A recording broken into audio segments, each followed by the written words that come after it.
ચોટીલા સબ division હેઠળના ચોટીલા તાલુકાની અંદર ચોટીલા રાજકોટ નેશનલ હાઈવે 47 ઉપર સરકારી જમીનો ઉપર તદ્દન ગેરકાયદેસર રીતે જે હોટલો બાંધવામાં આવેલી છે તે હોટલો દબાણ દૂર કરવાની આજે ઝુંબેશનો ત્રીજો દિવસ છે। જે ઝુંબેશ અંતર્ગત આજે કુલ 3 હોટલો છે એ દૂર કરવામાં આવેલી છે, જેમાં મોમાઈ હોટલ મોટી મોરડી ખાતે દિવેલિયાનો સર્વે નંબર 353 ઉપર 2 એકરની અંદર આ બાંધકામ કરવામાં આવેલું હતું, જેના માલિક છે જયંતિભાઈ બાબુભાઈ બાવળિયા। હોટલની સાથે સાથે 8 દુકાનો તેમજ હોટલ સ્ટાફ ક્વાર્ટર્સ વગેરે બાંધકામ કરવામાં આવેલું હતું, જે મળીને 7 કરોડ ને 20 લાખ રૂપિયાની આ દબાણ છે એ દૂર કરી અને જમીન ખાલી કરવામાં આવેલ છે।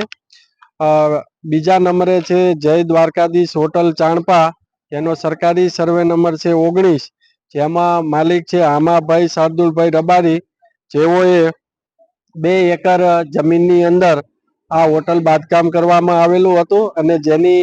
બજાર કિંમત છે 4,04,70,000 રૂપિયા, એ પણ આજે દબાણ દૂર કરવામાં આવેલ છે।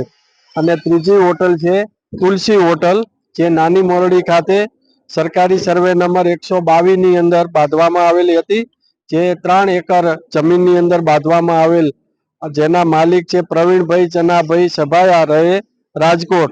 હોટલની સાથે સાથે દુકાનો, સ્ટાફ ક્વાર્ટર્સ વગેરે પણ બાંધવામાં આવેલ હતું, જે પણ દબાણ આજે દૂર કરવામાં આવેલ છે। આમ મળીને કુલ 3 હોટલો જે તદ્દન સરકારી સર્વે નંબરો ઉપર જે બાંધવામાં આવેલી હતી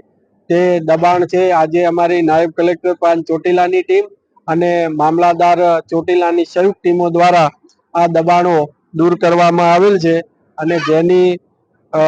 કુલ ક્ષેત્રફળ થાય છે 17 વીઘા અને જેની બજાર કિંમત થાય છે 19,74,00,000 અને 57,000 રૂપિયાની આ જે દબાણો છે એ દૂર કરી અને જમીન ખાલી કરવામાં આવેલ છે।